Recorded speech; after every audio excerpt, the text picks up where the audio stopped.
एक बार की बात है, मुल्ला नसरुद्दीन के पास एक ऊंट था। वह ऊंट बड़ा ही सीधा सादा था, मगर था बहुत ताकतवर। मुल्ला उसे रोज ही सामान ढोने के लिए इस्तेमाल करते थे।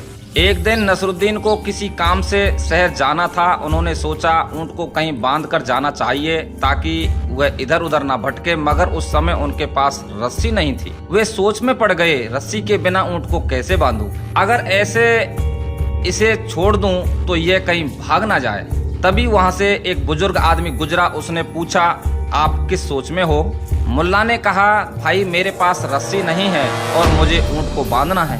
बुजुर्ग मुस्कुराया और बोला, तुम ऊंट को बांधने का अभिनय करो। जैसे तुम रस्सी पकड़े हो वैसे ही हाथ से रस्सी बनाओ और ऊंट की नकेल पकड़कर किसी खूंटे से बांधने का नाटक करो। ऊंट को आदत है, वह मान लेगा कि वह बंधा है और वहीं खड़ा रहेगा।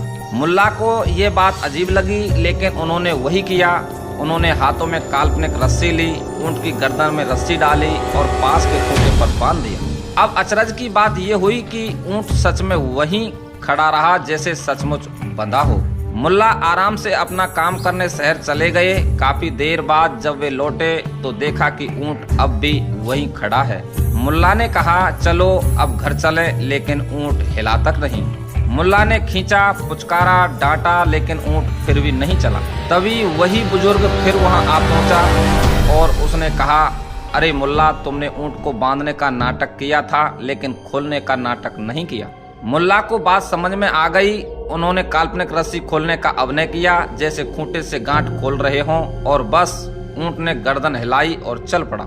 दोस्तों, हमारी आदतें, मान्यताएं और मानसिक बंधन भी कभी कभी काल्पनिक रस्सी जैसे होते हैं। वास्तव में हम बंधे नहीं होते, मगर मान लेते हैं कि हम बंधे हैं, इसलिए आगे नहीं बढ़ पाते। जब तक हम इन मानसिक बंधनों को खोल नहीं देंगे, तब तक हम स्वतंत्रता का अनुभव नहीं कर पाएंगे।